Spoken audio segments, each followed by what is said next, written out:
Intro. And now you guys can stay in. Hey, how's everybody doing as we're talking about a little bit of shop before we started this broadcast? I wanted to welcome you all to another Sunday with Chattel and Son and that fat bastard that they hang out with. When I say that fat bastard, I'm talking to me. Unfortunately, I'm fat and I am Irish, therefore a bastard by nature. But that's besides the point. Hey, I'm half Irish. Does it make me half a bastard? Yes. Well, I'm pretty sure Jack said it. I got nothing. Jack said it. I just want to say, everybody, hope you had a glorious weekend.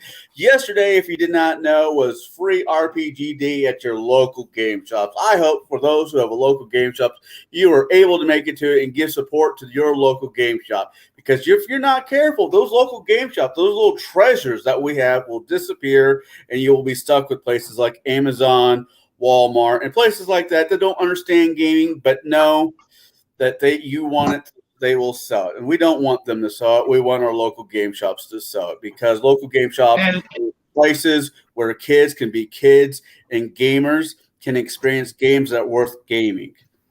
And if you can't do that, go straight to the source. Every company out there that's making a game, will gladly take your money and ship it right out to you. Don't forget those guys who actually put out the game. That way, you might have to pay full price, but at least every penny is going back into that company. Me personally, I buy almost everything on eBay. That way I'm buying it from someone who doesn't want it anymore, and it's cheaper, and I'm a cheap bastard. That's all right. There might be some education right now in being a frugal bastard, because everything is getting way too expensive. I'm trying to stay away from politics, but everything is just getting too expensive. Hot dogs should not cost $5 or $6 for hot dogs. My God, it's pork ass and wrapping. That's all it is. Let's move on with our lives, people. But whatever. Yeah, I think I got most of my politics out of my system over on a DM James stream today. Oh, were you there? Yes, I was there. Check this guy out. I don't think he recognized me, though. Look at this kid.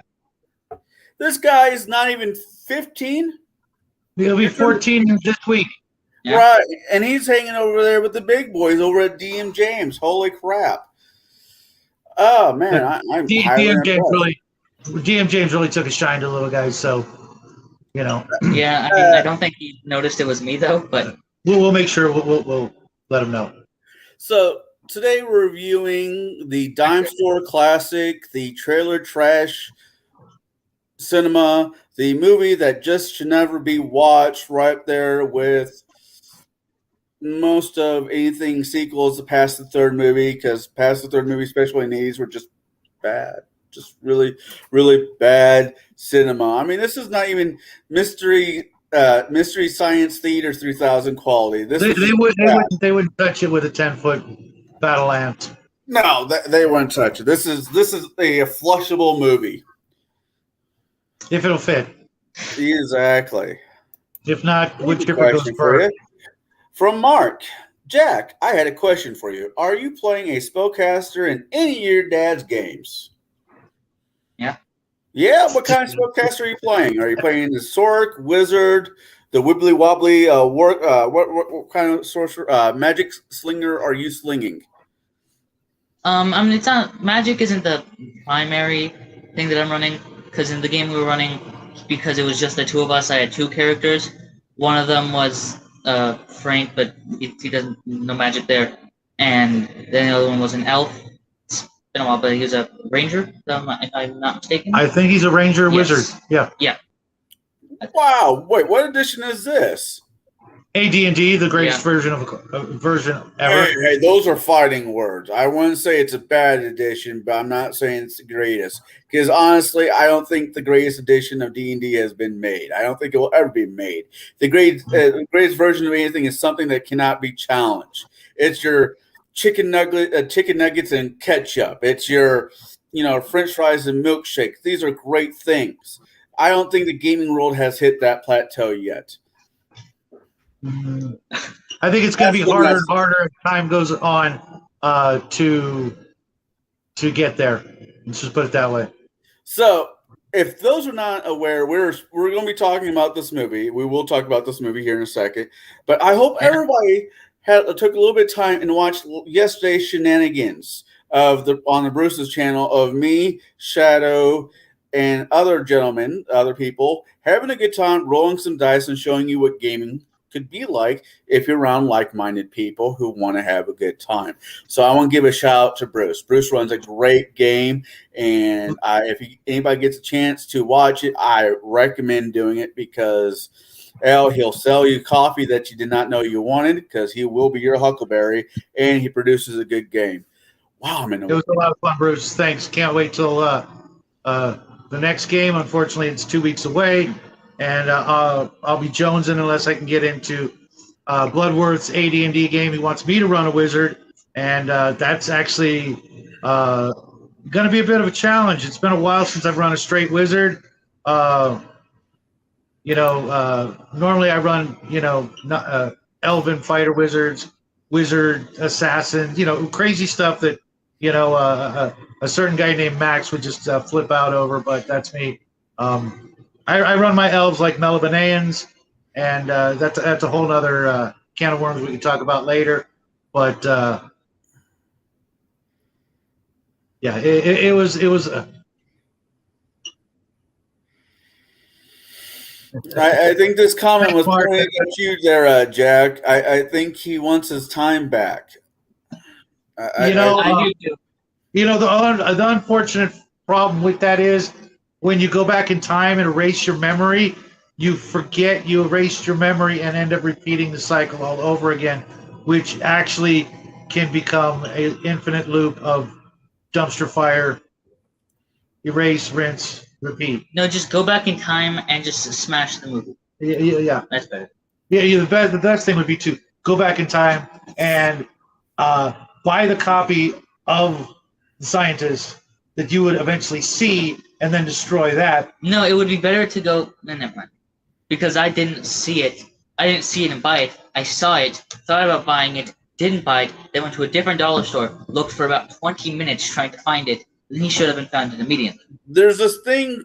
There's this thing that kids used to be to grow. It's called gut feelings. Kids, it doesn't seem to be such a thing anymore because we tell our kids what they can and cannot do. But as a child, and I know as when your father was a child, we learned these things called gut reaction, gut feelings. If we think this is a bad idea, we have our buddies go do it because we know it was a bad idea. This movie, you looked at once and said, no, that's called a gut reaction. Always go with your gut reactions because they're normally the best interest reactions. Always shoot from the hip in more than one way. But we'll not talk. But we'll leave the rest of that one alone.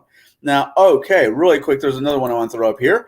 Ran a D&D game and played in a DCC game. Yesterday, first time I saw game buddy since COVID. I'm glad that you're able to see your friend yesterday. That sounds amazing.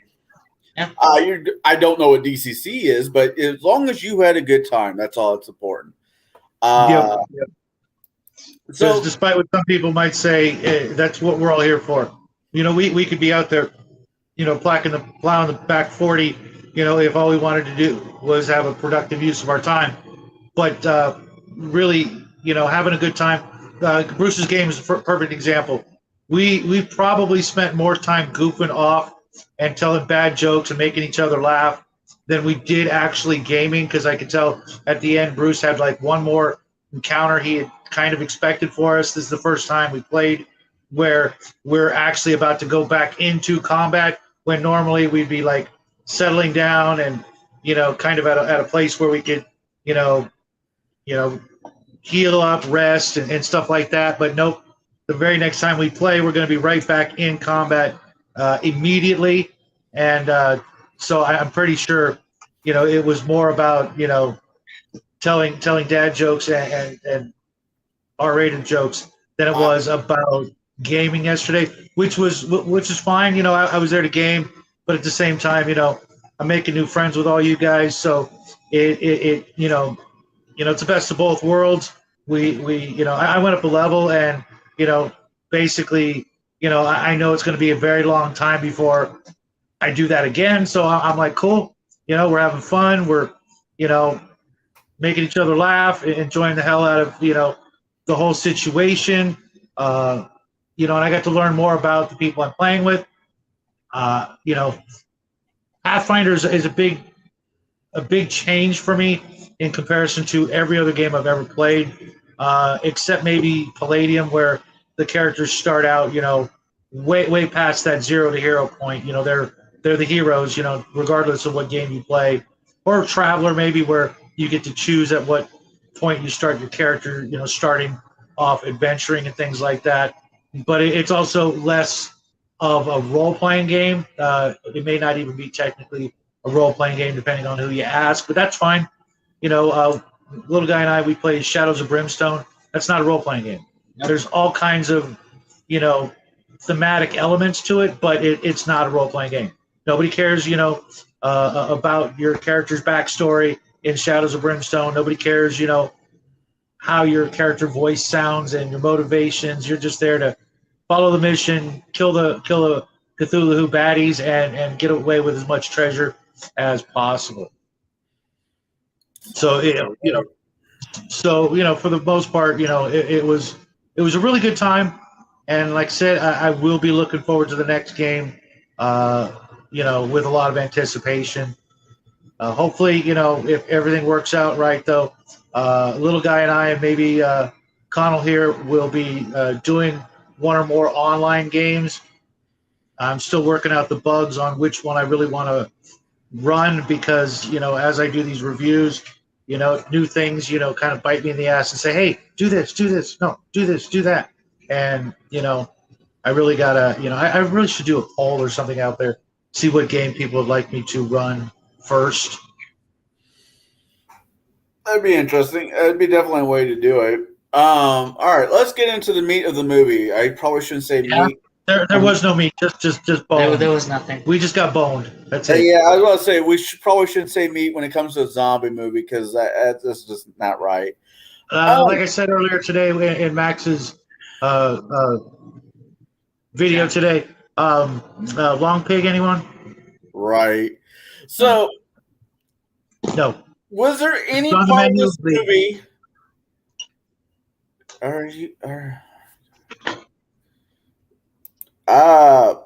That's good for you, Vincent.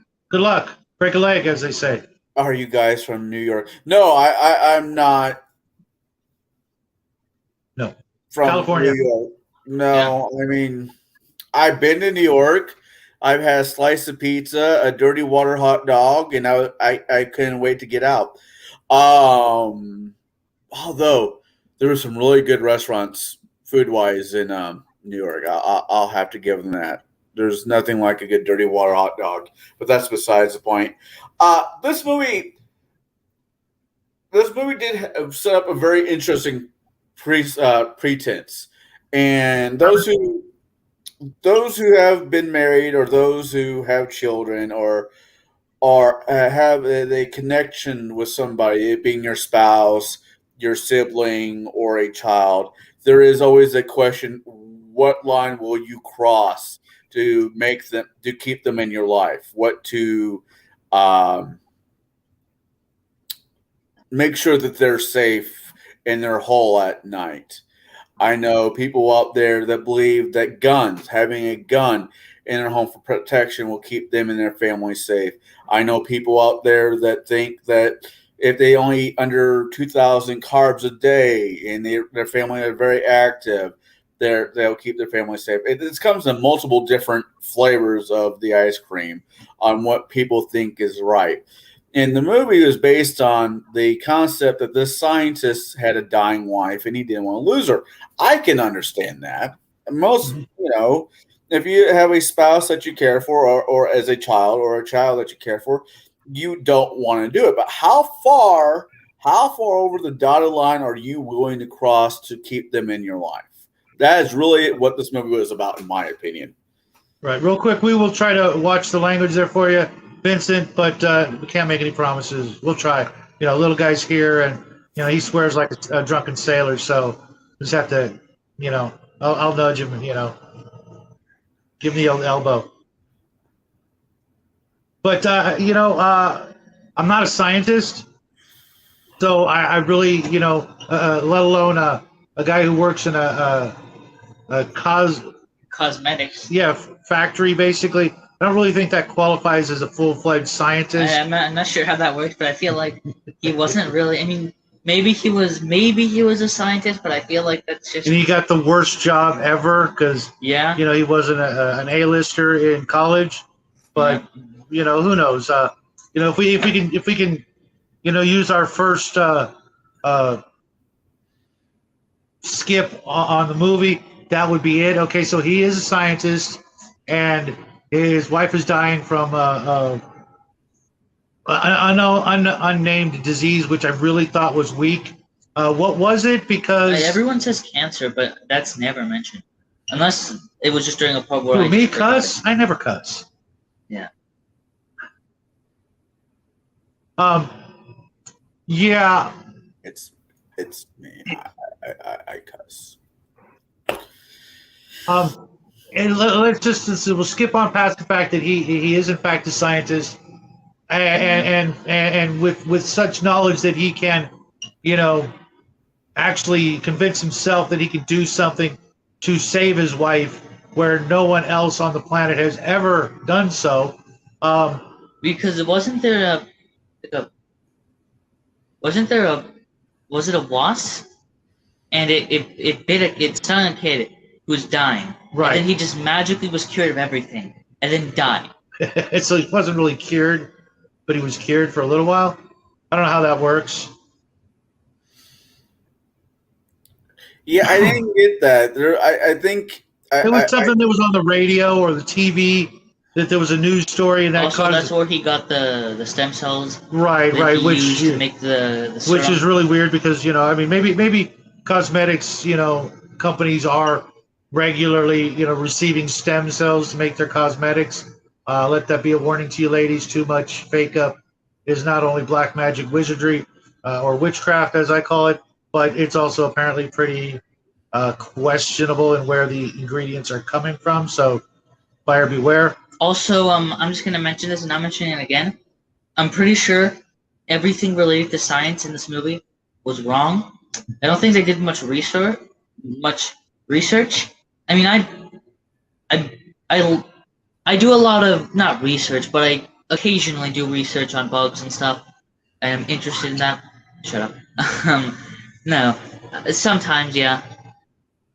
Yeah, he definitely does research on anything that is interesting. For some reason, I just don't feel like anything they said related to anything was right. I don't think they did the research. This is like the worst. No worries, man.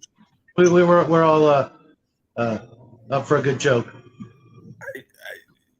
Yeah. It was like this is the worst type of fringe science movie out there. It's weird. The leaps that they took made no sense to me whatsoever. Yeah. Let alone the fact that he was able to swipe probably tens of thousands of dollars worth of, he just walked in there, filled up a box, and put it in his car and drove home several times. Yeah. The equipment he alone should have, brought up some red flags in the old laboratory there. Hey, half our equipment's missing. I wonder where it went. No worries. We'll just buy more. I mean, I don't know if either one of you guys will. I hope Jack hasn't. But even in the TV series Breaking Bad, when Walter was starting to take all the equipment he needed to make the product of his choice, the school was even like, wait, why is this stuff missing? And we're talking a public school. We're not talking like a high-end laboratory or even I think part of it is that with the school, he might have been the only teacher to report it missing, and he just didn't. With the laboratory in this movie, maybe his friend that he roughed up several times and eventually skewered with a gardening trowel. Not my weapon of choice, but whatever. I can see it. I mean, you can. I can see it. It's got a little bit of reach. Yeah. No, it was like a little hand trowel. Oh, you're right. They- It was. I was thinking he was. I see. I remembered it wrong. I was thinking he Wasn't was it the using only that thing that he had with hoe. him though in his garage? Because his friend walked into the garage, saw the zombie girl, and then he walked in. Like, it's fascinating, isn't it? Closed the door, grabbed the closest thing, and stabbed him. Yeah, Right. you're right. It was a trowel. I was thinking it was a hoe or a spade or I don't know. It Yeah, I it was- originally thought it was just a plastic gardening shovel. Right. That's what I first thought. Which, if you're strong enough, you can, have the same effect. But But something tells me he wasn't strong enough. because you'd be amazed how much like a button-down shirt can actually resist a knife if you're not strong enough. But yeah, okay, so he had, he had that going for him. He was also stronger than he looked. Speaking of the way he looked, before I forget, You keep saying he looks like H.P. Lovecraft. he really does. If you look at Yeah. Yeah. if this actor could act, and that's a mighty, mighty big stretch, Yeah. because we all that's a saw big this if. movie. If he could act, I would, in a heartbeat, cast him as H.P. Lovecraft if I ever wanted to do so, knowing that the movie would then flop because I hired this particular individual who His cannot name act. is Rob Hudspeth. HUDSPETH. And Well, I don't think he was. I think what it is. I don't think he was good, but I don't think he was that bad. I think it's more of the best acting he did was when he yelled at the little girl, which creeped me out the most about the whole movie. The way he was so proficient at it.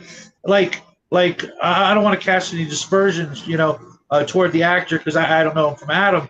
But he seemed really weird, but he also seemed kind of familiar. Like I'd seen him in something else. And after this, maybe I'll look and see if he was ever in another movie that I've seen. But he kind of also reminded me of one of the cast members from Mad TV, the guy who used to do Stewie. Yeah. Just a little, not a lot. Yeah. But something about him, he was very, I don't want to say light in the loafers, but I just did. He just was very unconvincing in everything. Well, here's the thing. I think that it was.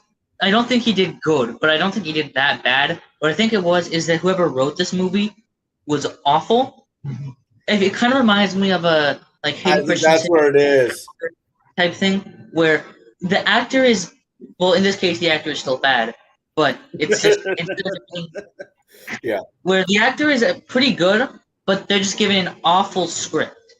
I mean, even some of the better people in this movie, I think the line is, "I just hope whatever you're doing doesn't jeopardize everything we've worked for," or something like that. Yeah, nobody talks like that. But she said it so much more.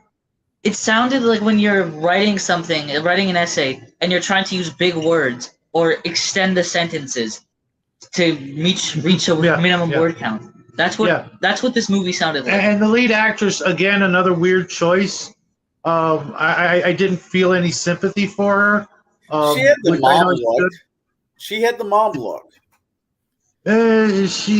She kind of reminded me of what's her name? Who played Wednesday Addams? Christina Ricci. Yeah, I can see it. I'm actually looking at the actress now. Her name is Christine Keith. Okay, she kind of reminded me of like her older sister or something. With that 6 head going on, and maybe that was part of the that was a disease. huge forehead. Yeah. It wasn't even a 5. That was going into 6, maybe 7. A whole lot of Ellen Page going on there too. I really got the impression that the people who starred in the movie were also like key grips and things like that when they weren't on camera, because it was just, and we watched the credits, just to see, there was, actually a few actors in the movie, more than maybe 7, but some of them, really deserved a little bit more time. That guy who found the one cowboy hat that didn't fit him to wear it in the show, in the movie, that cowboy hat, either his head swelled because he got the job and they had already bought the cowboy hat, or they just got the only cowboy hat they could find in Germany, and they go, sorry, Germany. I think that's what they filmed it. And it's like, okay, this is the only cowboy hat we can find. So you just gotta, you just tilt your head at the right angle so it doesn't look like it's about to fall off. With the slightest of breezes, because I think that could have actually been a little bit more interesting to have that character. Yeah, I don't remember him very well. I don't remember if he did good or bad, or if he was just written poorly, or. Yeah, she did make a really good zombie though. Unfortunately, this whole movie is just going to be forgettable. Realistically, we're going to talk about it for a little bit longer than 5 weeks from now. We're going to say, what was that horrible movie we watched? I don't remember. I mean, this one is not even worth the stain that left on the carpet. It's I don't know. Yeah, I think we're gonna probably give the case to our dog as a chew toy. Just so that we get some good entertainment out of it, watching him toss it around. Yeah. Throw some bacon grease on it. We'll just use it as a miniature base. But it's not. I don't know. Maybe I'm just fed up with zombie movies. Maybe that I've just seen too much. I mean, well, you can say that now that you've seen this movie. You've seen too much. Literally. Walking Dead, not the Walking Dead TV show. I thought it was a very interesting zombie concept because I only watched the first episode and things that got in the way, and I will eventually go back and watch it, especially because one of my favorite actors is in it, and I can't remember his name because I always get it wrong. The guy from Supernatural and. What else was he in? He was in Grey's Anatomy, I think. Oh, yeah, Morgan. Something. Yeah, I know what you're talking about. Yeah. He plays Negan. One of my favorite actors. I can never remember his name. Sorry, bud. It's a me thing, not a you thing. Change, etc. No, sorry, that was really bad. He was. I also think that. Go for it. I also think that the lead actor's best friend or only friend. I don't know. They must live in a really secluded part of Germany. Was actually one of the better actors. Unfortunately, he also got some pretty bad lines. Yeah, but I think he was my favorite. But I don't think anyone was written very well. Sorry, Dwayne. Us too, but we're probably going to keep doing this because it's a lot of fun. Not necessarily to bag on a crappy movie, but just to see what we can endure. It's sort of like an Iron Man challenge for us. We're so spoiled with the best of the best movies and books and games and all that. Every once in a while, you got to kind of cleanse the palate with something that tastes like you only need to watch a movie like this maybe once a decade, and that yet, might be and yet we're going to continue. As long as the dollar store has DVDs, I think we'll have an endless supply of palate cleansers and gut wrenching. So, the only thing I was thinking the entire time I was watching this movie is like, God, I can't wait for him to get that box full of books so we can get back to the Dresden Files because this is crap. They are in the mail. I know you've heard that before, along with the other. It's like the check's in the mail too, right? I was going to use the other one, but this is a family show, so I'm not going to say any of the other two. Greatest Lies. I don't even think he knows the ones I'm talking about, but that's okay. I won't tell him because I am actually a good dad from time to time. The one of the things that really struck me, kind of, I realize this is supposed to be, how far would you go? But I think one of the places I wouldn't go would be to kill the one human in your life that's actually doing everything she possibly can to bend over backwards to help you guys out. That being the nurse, the in-home nurse. She was a sweet lady, making chocolate chip cookies, the whole bit, just being nice, and wasn't she his first victim, or was it the blonde at the bar? No, the blonde girl. Right. Yeah. Murdered. Right. Yeah. And he was pretty bad at it too. Well, what was bad was to think that he's going to go walk into a bar, okay, being out of the dating game for a while, long enough to have like a 8 to 12-year-old daughter. He's been out of the game so long, Yeah. but yet he's just rocking his manliness into the first bar. Apparently Germany is like that. I don't know. Maybe I'll have to visit there someday. And he just walks in, and within, a couple of drinks, he's walking out with, someone totally out of his league. To then, then snuff her, because this was a snuff film. And he just, takes her out, and it doesn't work. And He it does. He also, fails. he tries to kill the old man. The old man. Oh yeah, really? Which I don't understand. The old man. He just kept walking in. I had no idea who he was. That could have made the movie so much better. He could have been one of those magical old guys, that had some words of wisdom, And then he goes behind him, tries to kill him, fails. with the chloroform. I think he was just trying to chloroform him and then take him home. Which But he failed at that. Anybody knows anything about chloroform? If he got that rag even, a centimeter away near that guy's face, he'd have been down like a sack of tomatoes. So Yeah. I'm pretty sure he didn't do that. I think he tried it, and for a scientist, he really should know more about that. Well, they don't really teach, chloroforming your Also, subjects. another thing about him being a scientist is the way he makes his serum. He records and he's like, "This is a subject A from batch alpha, whatever." He injects it with the lethal virus. The rat is dead. He kills the rat. Where would he get the lethal virus? True. Where did he Do they get just have lethal virus laying around at the old cosmetics lab? Why do you need that? Caution, lethal virus on it, so nobody uses it, but just in case, you got it on hand. Yeah, I don't know. There's, like I said, there was a lot of leeways that they took with this movie. I'd rather go back and watch Dune. Don't get me started on those kind of films there, Dwayne. I can tell you stories that'll give you nightmares. I can think of worst movies out there. Not so much zombie, but movies that they made almost the same leaps, but they did it better. And I don't know where. I know, right? What did he whisper to her? Hey, baby, I got $1 million in cash, and blah blah blah blah blah blah blah. Come on, let's go party. No, yeah, it was just it just I was in the dating scene, and that while that happened, it was me, not this guy. I mean, seriously, what the hell? I mean, how is it even remotely possible? It isn't. No, it's It not. makes no sense. He walks in. Okay, first of all, for a scientist, this guy's really stupid. He walks into a bar. First off, he goes up to an old man, tries to kill him, and then when he fails, he walks away.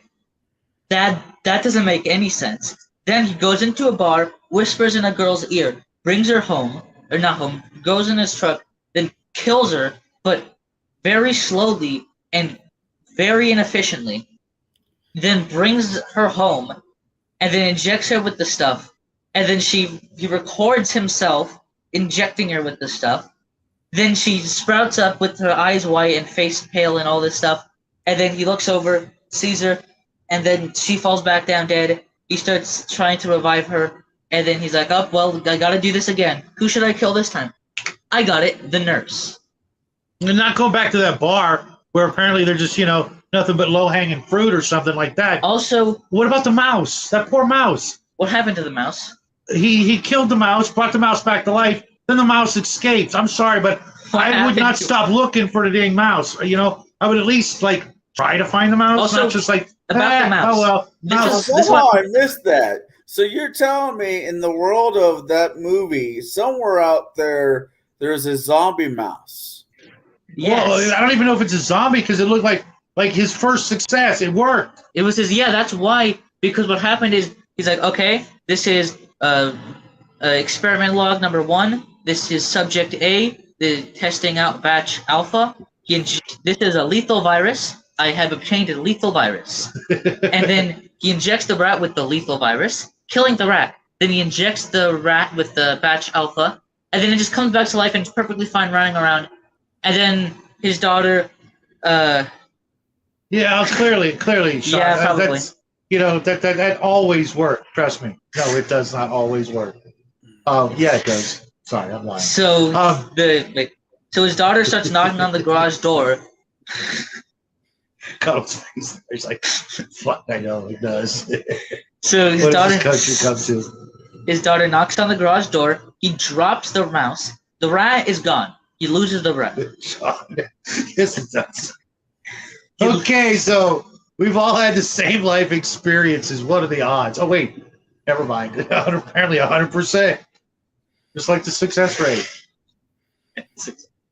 Funny. But seriously, wouldn't you go look for the mouse? I mean, like, Also, look for the mouse, another not just thing- like, Another thing with science is usually you don't just have one test subject and then immediately move on to human trials. yeah. You don't do that. You There's have a- one successful test and you then lose that successful test. And then you're like, oh, I killed a rat and I brought it back to life. The rat was fine, but then I lost the rat. Time to murder a woman. Right, and wouldn't you have like a box of mice, you know? All right, and what about that poor mouse? Also, know- how do you get the mouse? Probably from the cosmetics lab. You know, they're always putting makeup on mice. You know, haven't you seen Minnie Mouse? Come on. But what about that poor mouse? He dies, he sees the light, then suddenly God comes down and injects him with the come back to life stuff. So he goes out in the wild and starts telling all his little mice, you know, friends, hey, I saw the light, I saw God, blah, blah, blah. And then now there should be like hundreds of mice hanging out of his house waiting for the shot. Or did he turn zombie mouse and then just started biting people? And not only did you get zombie people, but you get zombie animals out there, you know, little mice out there nibbling on deer. Now you got zombie deer. Well, And zombie deer already. You know, historically, the Black Plague got started because of rats and fleas. Yeah, I thought that's what they were gonna do. Is that it's the Black Plague, but with zombies, and it's caused by the guy. right. But in the man, the rat is just he disappears. And here's a tip for you movie makers. If you're going to make a zombie movie, don't tell us how many more days we have left of this dreck before the zombie apocalypse comes. We know it's coming, but don't plaster it on the screen. Oh, you got 13 more days until this movie turns into a, you know. Actually, I didn't mind that part. That part was for some odd reason I don't mind movies that kind of have the clock down. It's like they start in the future where everybody's either dead, zombied, or whatever. I just think you should have used a better font. Right. But for this movie, it was like, oh, you've only got 13 more days to suffer through this crap. Yeah, I mean, You know, they might as well have put a timer on it. You know, like they did in Family Guys. 30 seconds till Stewie blows it. right? Yeah, no, I agree. I'm just trying to remember anything redeemable about this movie other than the credits. It's made out of recyclable plastic. I think that might be it. That's the good thing about this movie. Sorry, guys. We normally try to do 2 hours, but this movie's not even worth 20 minutes. You know, it's just No, it's filmed in America. The other thing I just saw, I was just reading it as you guys were talking. It was actually filmed here in America, which was weird because it does Really, not. I could have sworn it said it was filmed in Germany. It Or says, something. let me reread it, but I thought it said America, and I'm like, but it didn't. Because, like, yeah, it's. I mean, we know we saw it said filmed somewhere. but It wasn't the United States. I'm not going to say it was guaranteed Germany, but we know we saw that, which for us was like, oh, thank God. We can blame the Germans we can messed up blame again. this country for making this flaming bag of crap left on our doorstep on Halloween night, because that's pretty much what it was. Okay. Here we go. Wait.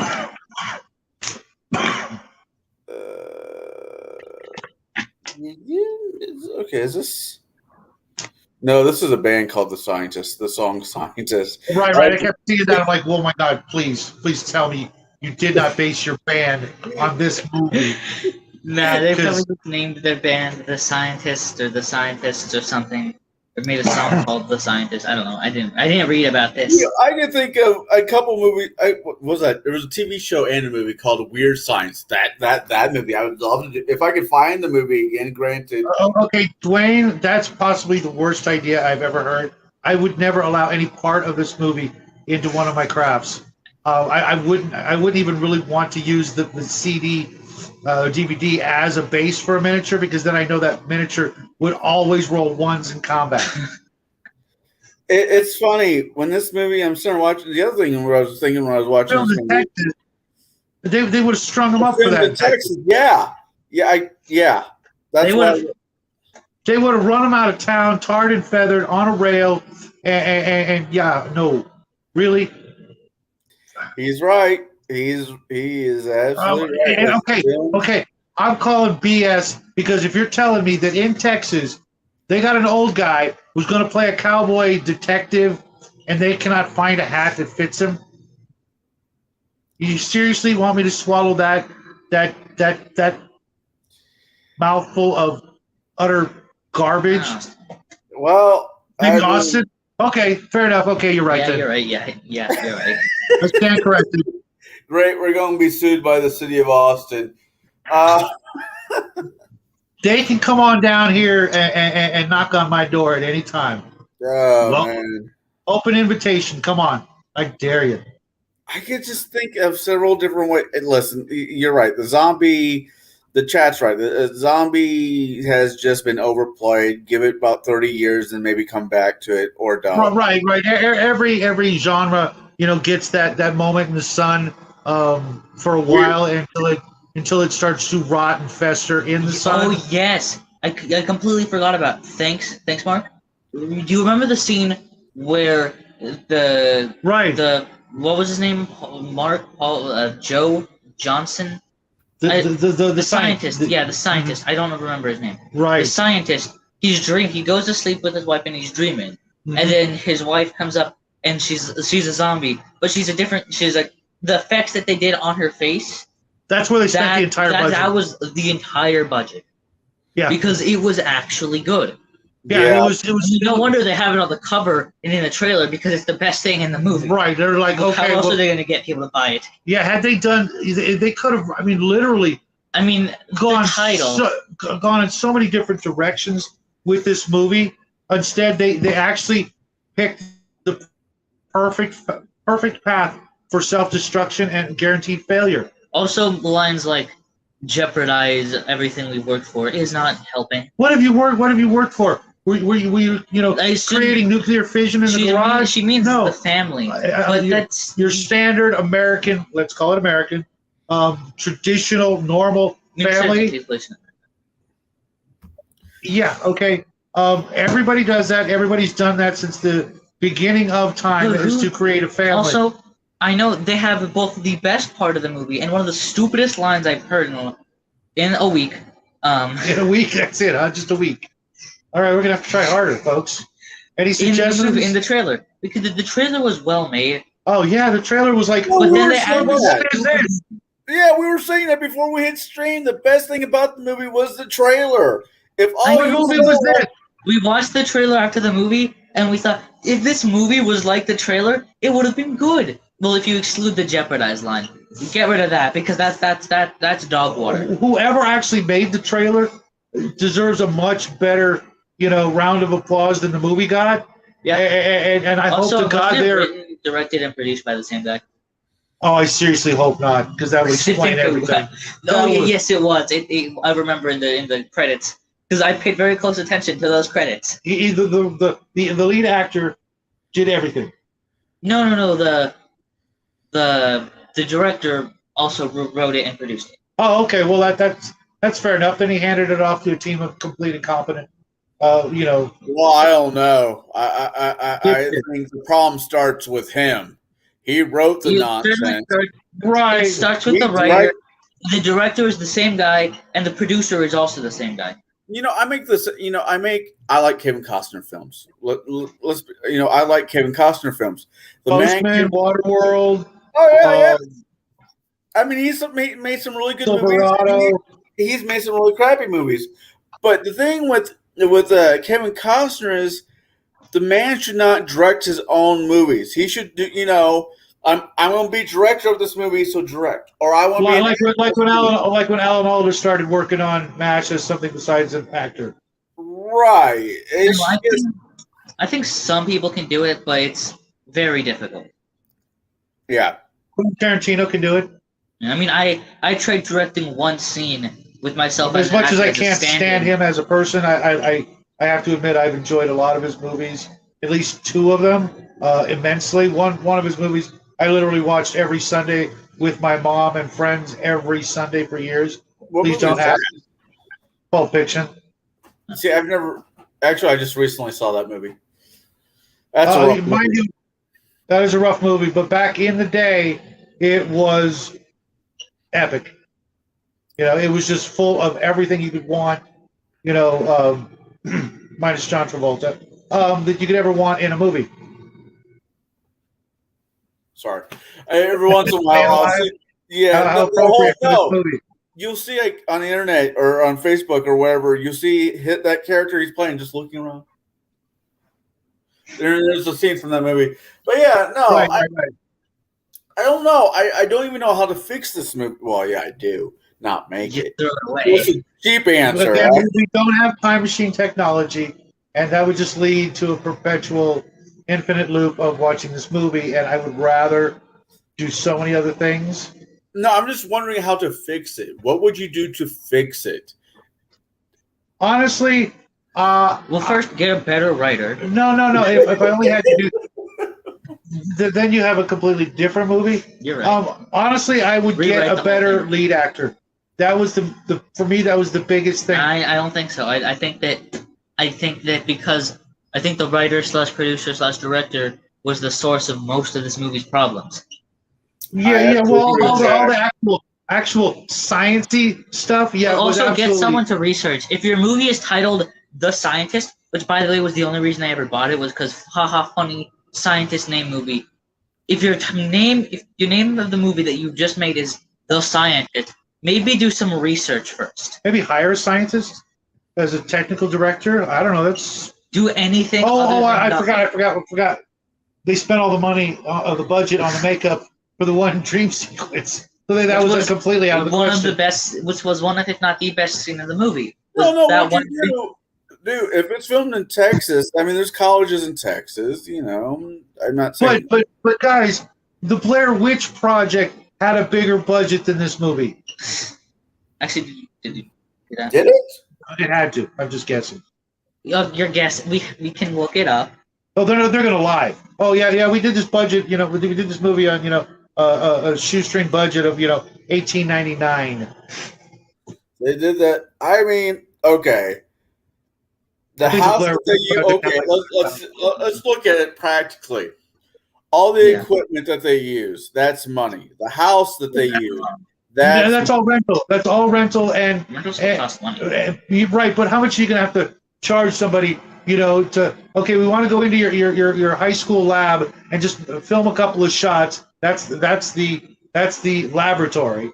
That's I know still expensive. somebody who rented out their house for a movie, for 2 scenes for a movie, that got north of $75,000. So that's why our movie tickets cost so much, and I'm popcorn just is saying, you know.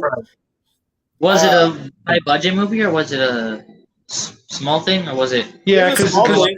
There was a That's- small. It never made theater. I mean, it wasn't exactly a family video special for those who have family videos, but it was. I mean, it was on TV. It was movie. I mean, one of the actors even got an award for it. I mean, it was a well done movie.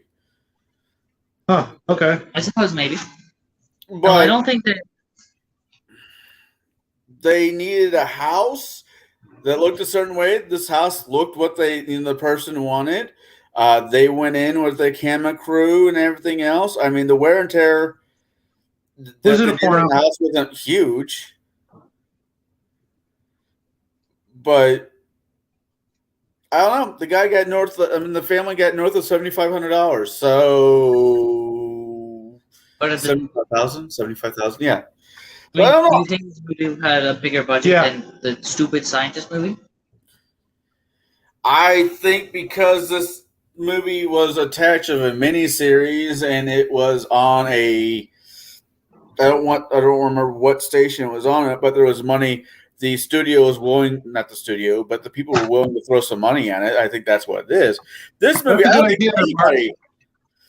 I think this movie got enough money to be made, and that's about it.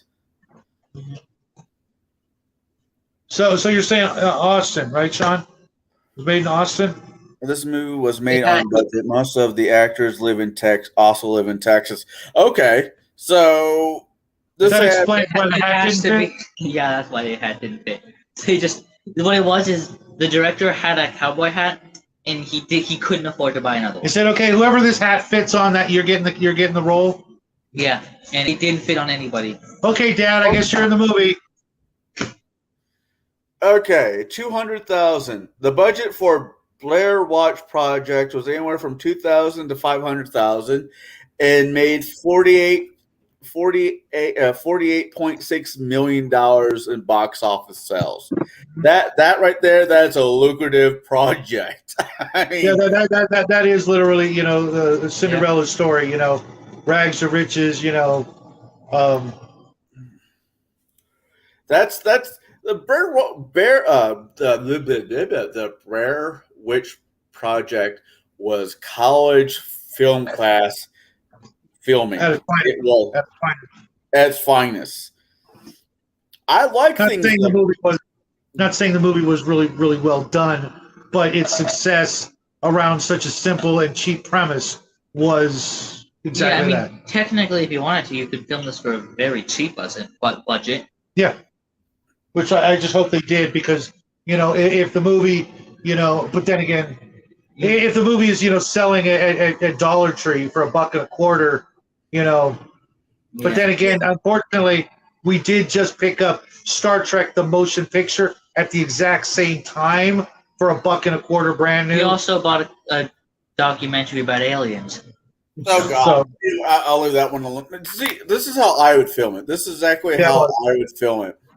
It'd be in the house. He would never exactly leave the house per se, but the wife would be upstairs in the bedroom. It'd be a house upstairs in bed. His laboratory that he works on projects from work, he takes down into the basement to work on, because that to a certain degree that does happen in real life. What? Because of COVID? It does say this movie takes place in 2022. Sure. Why? Well, for whatever reason, he's able to take his work home with him. Is it ethnical? Probably not, but he gets away with it. He's got some rights. So after this, he starts looking for, he's able to bring stuff from office. Maybe he runs into a building really quick, but you never go in the building. You just see him walk in and walk out with a box full of stuff. That's it. Yeah. Go back home. Okay, the rats are dying, or the rats are not doing what I need to do. I need a larger subject. The neighbor's got a dog. The neighbor's got a cat. Neighbor's got this. Neighbor's got that. So he starts working on cats and dogs.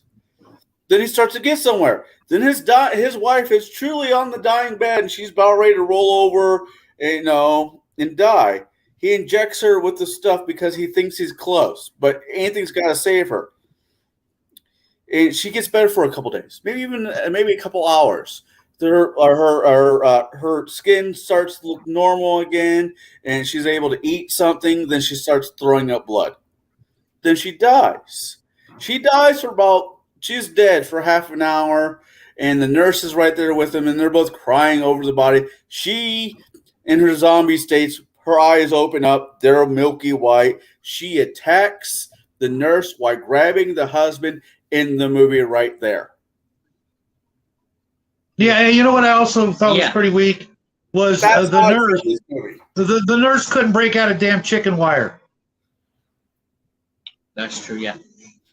But yeah, that in the garage, she was, he made a little play area for her, and she couldn't break out of the dang chicken wire. But then we're supposed to believe that these weak ass zombies are then going to go and infect the entire planet.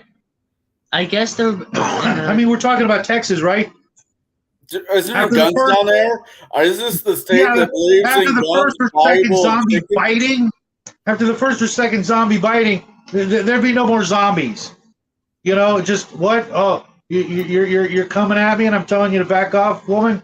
And you got blood dripping from your mouth. and you're white and your eyes are white and you're all pale and you're brain. Movie's over. See, I always joke, Or getting back to you, Jack. I know there's something you was wanting to say. Let me say this comment, and we'll get back to you, Jack. Here, but the way I always joke that I hope if the zombie apocalypse does happen, I hope it starts down in Florida first, because it has to go through Georgia.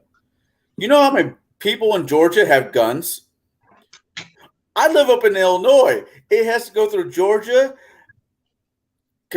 Tennessee, and Kentucky, and these are gun-loving states. I'm okay. That's why it'll start in Seattle. Yeah.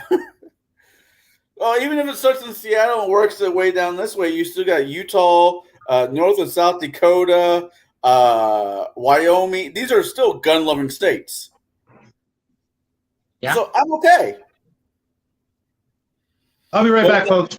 Yeah. I'll be right back. Now, Yeah, what go to the little deal. Watch it. Yeah. There's your dad. Yep, there he goes. But no. Yeah, Go for it. Oh, yeah. Continue. So, what did you think of my idea of the way I would have done the movie? I don't care. I really like that. I mean, I don't really know how I would fix this because it seems like something that's pretty hard to fix. I mean, obviously, in order to make this any good, you do need to change a lot because, again, the writers. I don't think you did a good job. But yeah, I really like how you framed all that. I like your idea. Yeah. Simplicity. When doing a movie that you know sucks, simplicity is going to be your best friend. You don't need to make large jumps. Just simplicity. Mm-hmm. I don't know. This movie was, how long was it?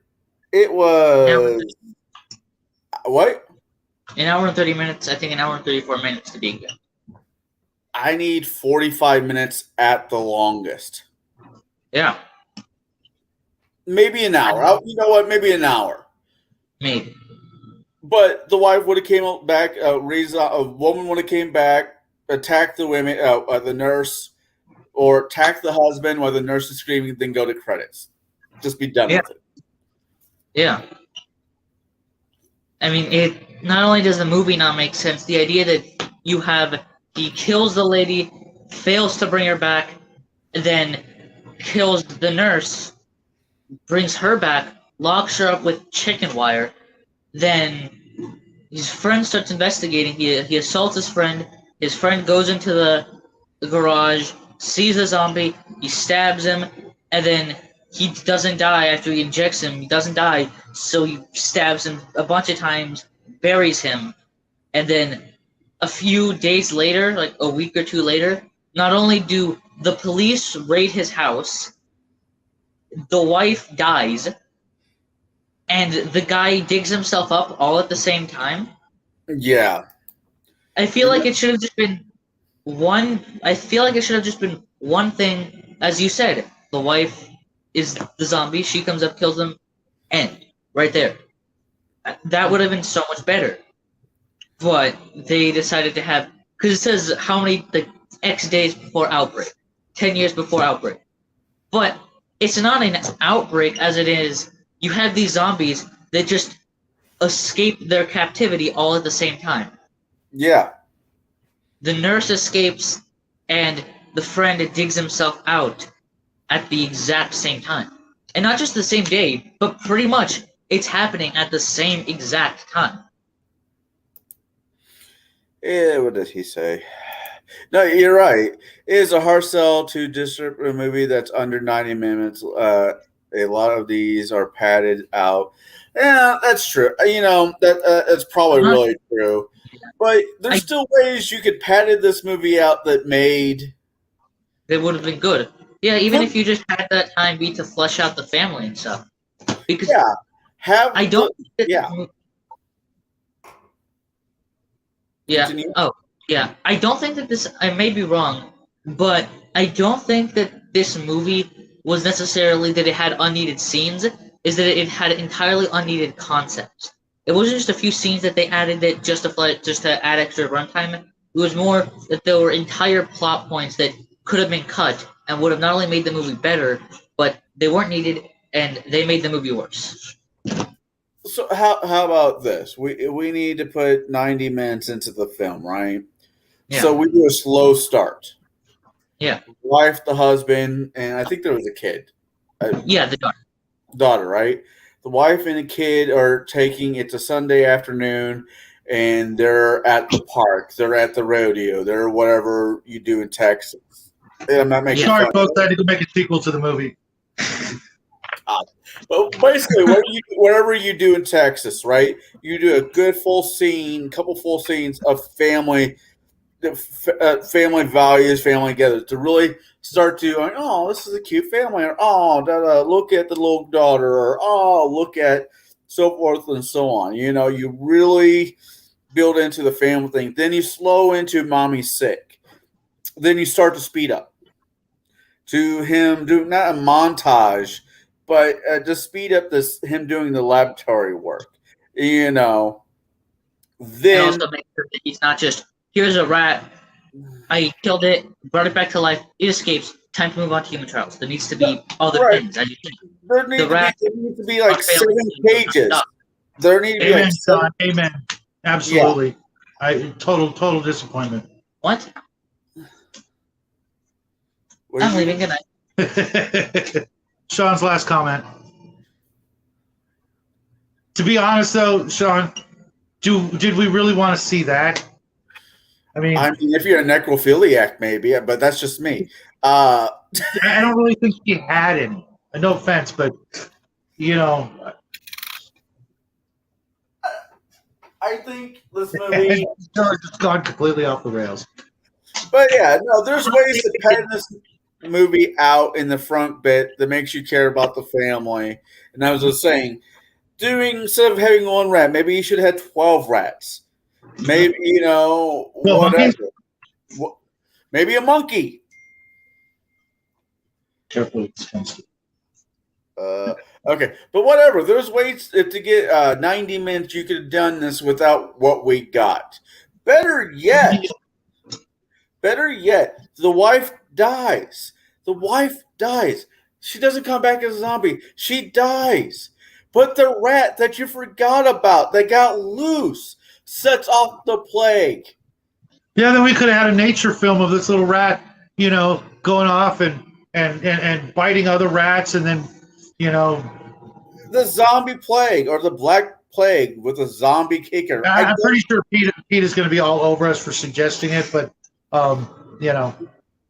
monkeys are expensive. Rats and mice are. Yeah, you're absolutely right. But there's not. But I can't think of very many lab movies or scientific movies that don't have at least one monkey and Reese monkey in a cage somewhere, or spider monkey.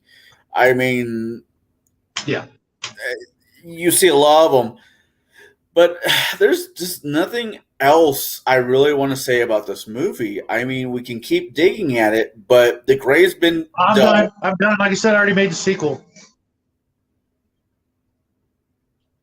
Every state should be a gun-loving state. Well, I'm going to have to agree with your name there, Multi-Gun Man. We just got back from the gun show yesterday, and we will be doing a video. Was the gun show? Well, you're going to have to watch the gun show haul video that we'll be doing. Are we going to do that today, or are we going to do it tomorrow? Yeah. All right, so if you wait about a half hour after the show or so, tonight we will do our gun show haul before our craft video. You might need to edit the video, so it might take 12 hours. That's how long it takes. But just look for our gun show haul. We had an absolute wonderful time. We met some really cool people and made some really nice connections to give us some some other things to do besides the usual that you expect from our channel. But that, to be honest, is part of what we've always envisioned for the channel. It's a father and son channel where we're going to explore all the different things that fathers and sons and daughters, mothers and daughters, mothers and sons, etc. Family stuff you could do that may be of interest to you. But I think we should put this movie to rest and talk about anything else, because this movie is not good. It could have been good. but you We need to hire talked someone. about. I'm actually going to say that I don't believe it could ever be good. Well, it could be good if you just made it. If you Made a hired- completely different movie. Connell gave a good way to fix the movie, but it's not necessarily fixing the movie. It's taking the same premise and then actually making a good movie. Yeah. But all I need is 45 minutes to an hour of screen Yeah. time, and that movie would have been better. But Yeah. I believe Mark said that this movie should have been a short film. yeah, yeah. Even the style of even the style of the film, the way it was filmed, it just made me think it was a European film because I've seen German films, I've seen Norwegian films that are filmed this way. Nice one, Mark. Nice one. Yeah, Mark is right. I can't wait. Yeah, me too. You can't rest. It's a zombie You movie. understand that one. Now, Mark made a comment earlier in this chat stream that he was halfway through Grave Peril. Did I read that right? I must have missed that. Yeah. Oh, downstairs. No. Yeah, we were the Vincent Kid. Vincent It's a- Kid. Oh, okay. Well, maybe, I don't know. Sean. Yeah, no, that's cool that you're halfway through Grave Peril. It is a great book. Yeah. Wibbly wobbly. Yeah. No, that's Gamma World. But anyways, he mentioned it earlier in chat. I'm like, wow, that's probably cool. I was going to say something. Yeah, we haven't even started it yet, and I don't know how far we're going to get, but hopefully I could find that link. Bruce. Baron sent us for the audios because, we ordered a lot of books that include the first 7 books, and unless I read it out loud and little guy sits there and listens, I don't want to do that. Yeah, it would be kind of hard for us both to read the book at the same time between now and next week. So we're gonna have to find an audio version of it somewhere and go through that. I mean, we could probably just finish the one that we already have because at least I'm. Right? No, I mean, very but to get close into to the being third book. You guys need to finish Full Moon. Fool's Right, Moon. right. Yeah, so by the time that because next week we're probably, unless either of you have any other ideas, we're probably going to do part 2 of Full Moon. All right. And part 1. I am not going to say no doing the part B to a Dresden Files book. But with that being said, I've seen some of you guys' craft videos, and I have to say, you guys do some amazing work. I like the vehicle that you're making with the juice lids and the storage container. That's really cool. Wait till you see it. It's done, and tonight is our Sunday show-off show where we'll be showing off the crafts that we did for this month. We do that every month. We'll do 3 to 5 crafts, and then at the end of the month, we show them all off when they've been completed and, give them a little, couple of glamour shots, and you get to see what we did. And, folks, this stuff is easy. Okay, Mark, this is our. Oh crap! I don't know how to. I mean, I can. You know what? I'm gonna. Do you want me to share your email? Yeah. Go ahead. It's in most of our videos. Which I feel like you should change it to a business email. Just saying. Yeah. I never see it, but yeah, if you want to go ahead and throw our email address in the chat, because we throw it in a lot of our videos. It's in the description, so that people can get a hold of us, usually to share their craft, photographs and things like that. Yeah. I don't need to download it. I just need to know where to go to listen to it. We'll start listening to it right away, because I have a feeling I know how Full Moon ends, with a bunch of dead werewolves. But yeah, we've been doing these craft videos since the very beginning. And, a lot of stuff, it's really easy stuff. I never really try to come up with ideas that are really difficult. Some of them might look difficult, but, as we've been doing this, we've been getting better tools like the Proxxon hot wire foam cutter. But, you could do some of that stuff with other techniques and tools. But for the most part, we keep it to things you can make out of really common household junk, like the orange juice lids. We've been collecting those for a while to do this craft, because as soon as I saw them, I'm like, oh, I know exactly what I'm going to do with this.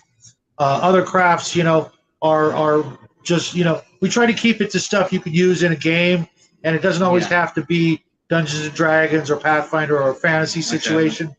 A lot of it's sci-fi. Some of we've done some Western crafts, but the whole point is that for us, we were stuck at home during COVID with very little to do, and we didn't want to just sit around watching videos until it was over. So we started just good old-fashioned arts and crafts stuff. It started because of Dungeons. Right. I meant the craft section of our channel. That was only a month in. Right. I mean, it was after a month. Only a month in. Right. It's still pretty short in, but it wasn't what we originally planned.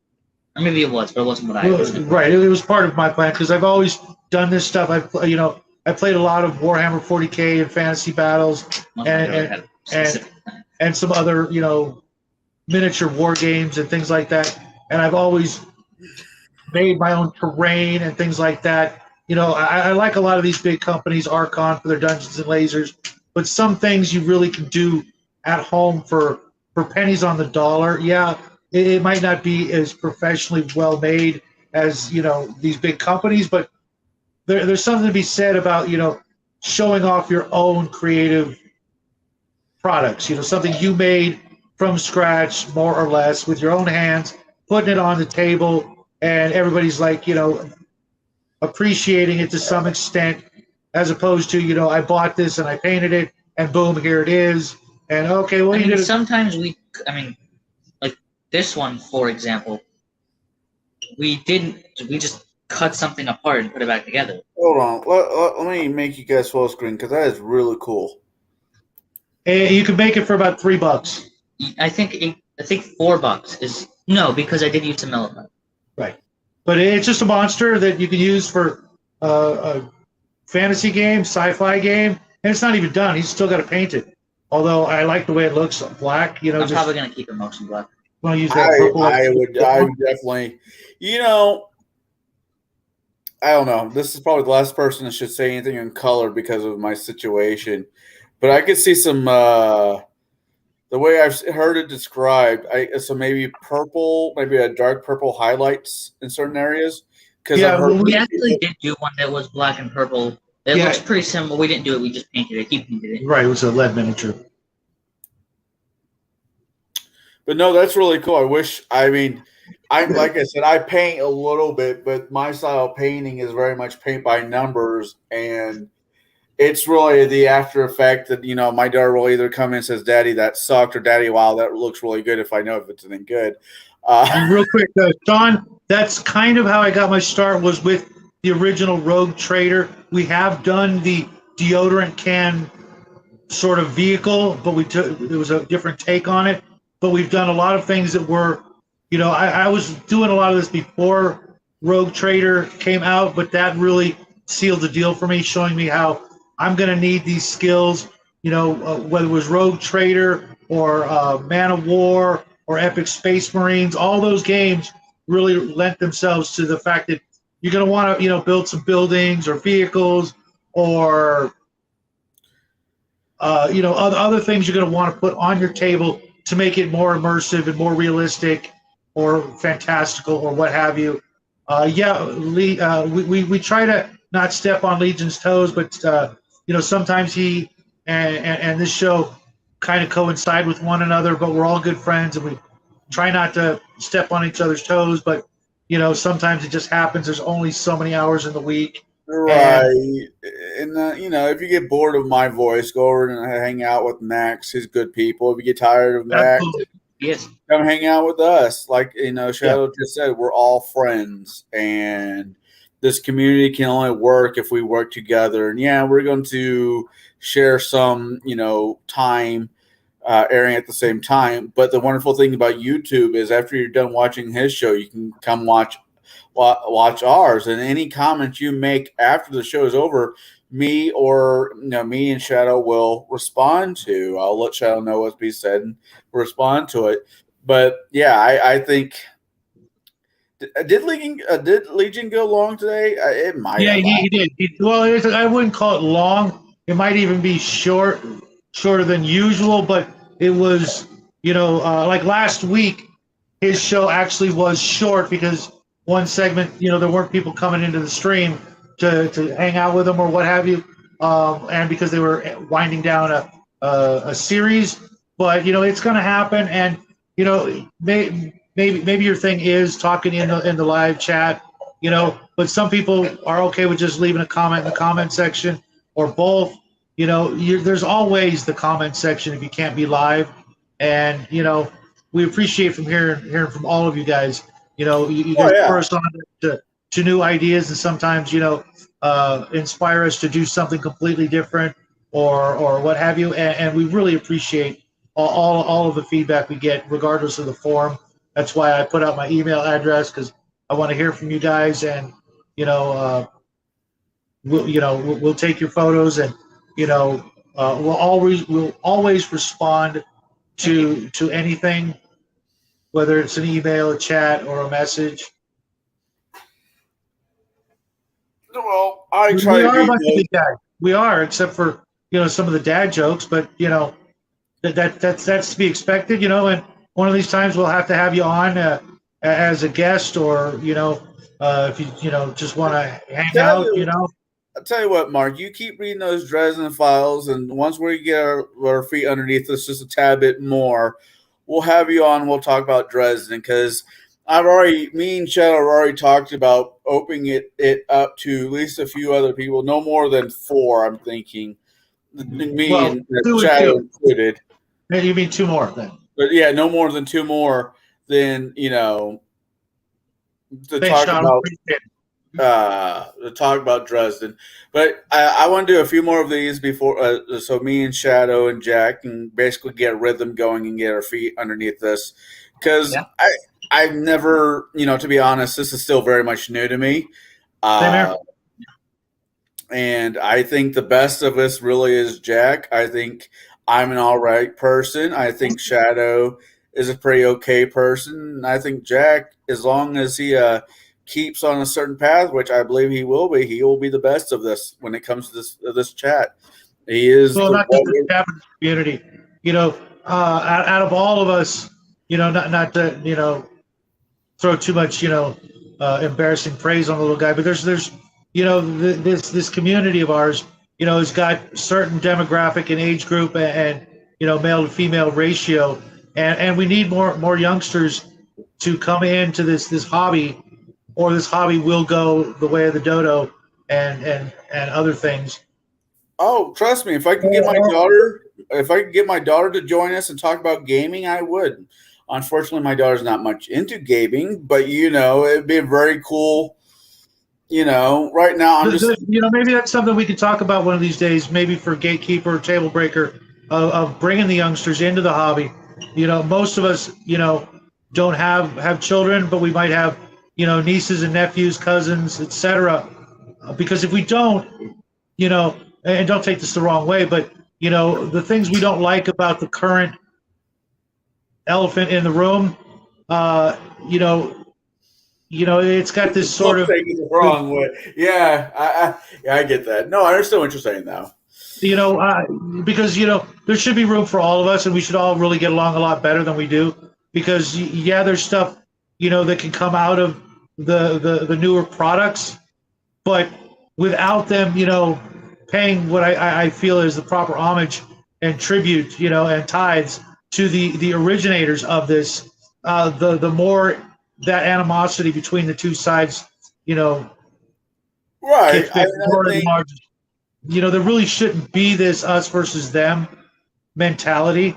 There really should be, because it is the perfect example. When I first started, mind you, I started way back in the early beginnings, but I still wanted to go back to the beginning and learn where it came from. When I got my first AD&D books, I still went out and bought the editions that came before it because I thought there's got to be some sort of, you know, hidden tidbits and nuggets of information, these little chunks of gold in the past that I can mine for, you know, inspiration and helpful ideas to make my current whatever game that is better.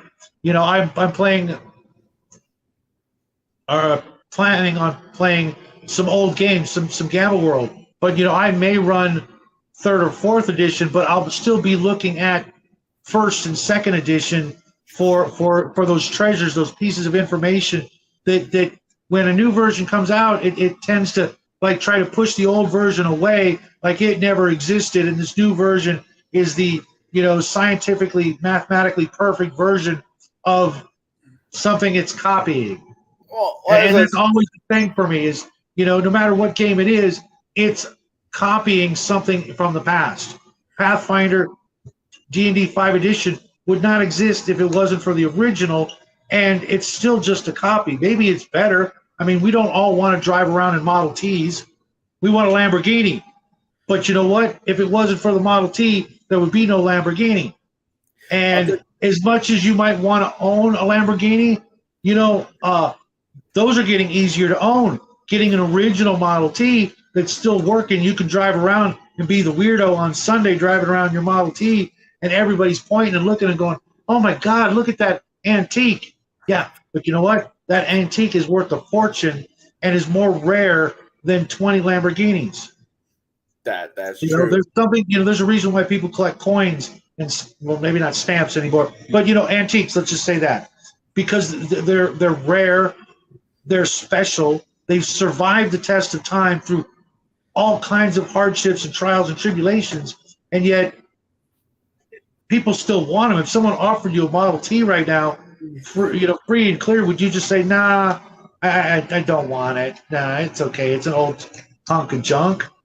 You'd be a fool to turn it down and at least take it for a drive once. How many people can say that, yeah, I've driven around in a Model T. Was it fun? Yeah, kind of. Was it slow? Yeah, sure. Was it clunky? Yeah, sure. But you know what? It was still a ride. We go to amusement parks, you know, like Knott's Berry Farms, and we'll get in the stagecoach ride. We'll go on the riverboat. We'll go on the minecart because it's an experience you can't get just anywhere. It's unique, and someday it'll all be gone, you know. And when you're, you know, older than you are now, and you look back and go, yeah, you know, I could have ridden the stagecoach, but now there's no more horses, and I missed out, and I don't have that story to tell. And that's what everything boils down to, is a great story. Whether it's a game or a real life experience, you know, all of your life is just one story after another. And, you know, since the dawn of humans, we've been telling stories to our kids and our friends and our family so that we can pass on and remember all this great stuff, even if it's improved upon. You know, there's this thing called the Jetson. It's a flying vehicle that you can get in, and it flies. It's basically like flying in a giant drone. You know, it goes about 50, 60 miles an hour. I would love to be able to fly one of those. Someday they're going to be, you know, common as, you know, Did they name it the Jetsons after the old cartoon series, I wonder?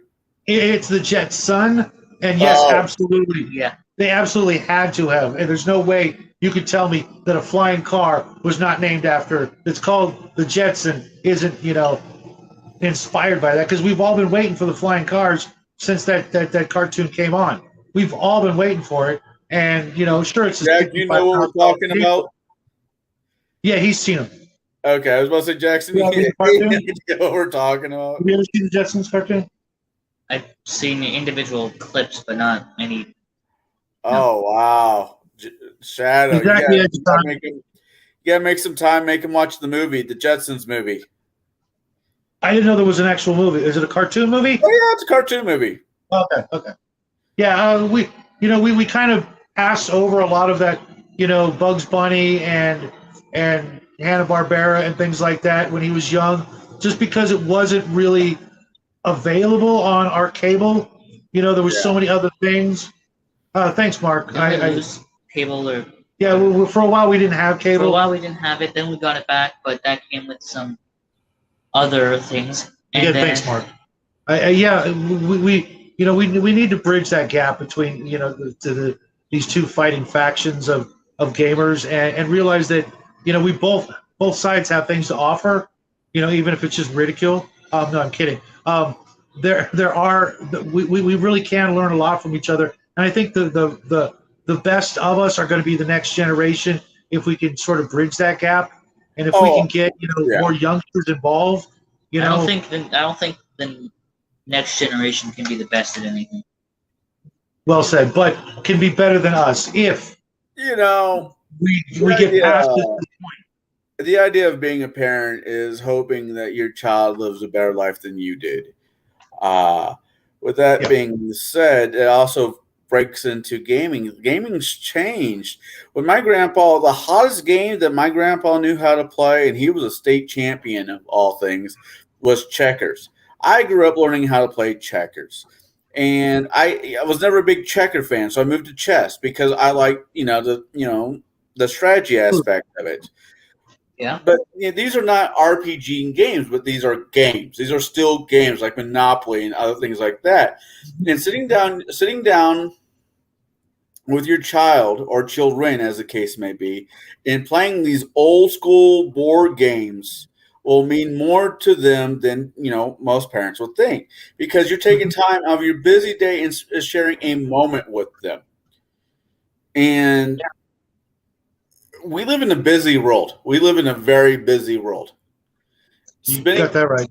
Spending 30 minutes to an hour playing not video games, well, maybe even video games, but playing board games. Playing board games like Monopoly, Candyland, whatever, will mean more to your kid in the long run than you will realize. And we kind of already covered this in Gatekeepers of how to bring younger people into the hobby. That was before you were in the chat. You weren't on the stream though. Okay. But maybe that we should bring that into, instead of doing a review over a movie or a book.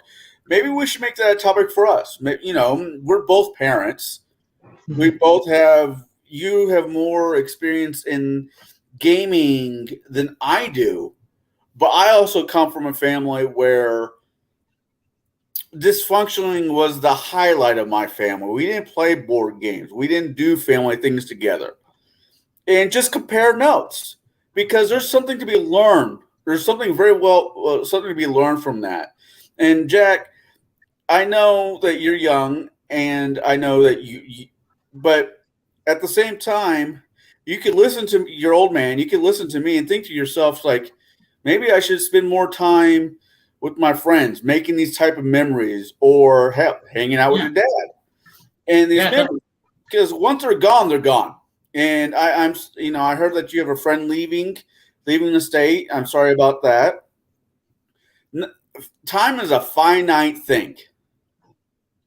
And even when it comes to a horrible zombie movie, I'm glad that you picked it out. Because, granted, I didn't get to watch it with you, but you and your dad got to watch together as he's looking at you. He's like, what the hell are you making me watch? But, there's something to that. I'm sure it's something you'll never forget. Oh, I'm going to try. I stopped doing drugs and drinking alcohol, so, it's going to be hard for me to forget. The only hope is that, I can get into Alzheimer's early and just forget that. But, chances are that's not really going to happen.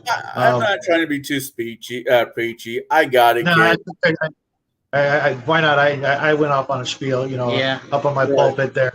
So maybe we could do a video basically just talking about that, because I think it'd be the conversation worth having. And we definitely need to look back or look through the community, our friends, those that do have kids, and focus there, because I know some of us do, some of us don't, and bring those people in that do, so that we can all talk about it, as informed people. Even if you've only got like, for example, Fritz, he games with his nephews, I think. Yeah. And that's a different take, but it's the same thing, if you know what I mean. Well, then there's got people like DM James. who plays with his wife. His mom got him into gaming. Yeah, I used to play D&D with my mom on occasion. That But is a concept that is so far beyond me. I don't even understand. Right. It takes a certain kind of person to be able to play this kind of game. Play Monopoly or Battleship or something like that, checkers, cards, whatever. Those are all things we've all understood for a long, long, long time as a species. But the role-playing game, which to me, I still to this day think it's one of the finest creations of humanity, something we socially do that is unlike anything that really came before it other than cops and robbers and cowboys and Indians, but with rules. Even wargaming is missing something that this creation has. The putting yourself in the position and pretending to be someone else within a structure of rules and agreed social constructs and contracts with one another that we're going to do this and no one's gonna break that fourth wall kind of thing, and look at the camera and go, yeah, we're in a game. No, we're not doing that. That doesn't happen.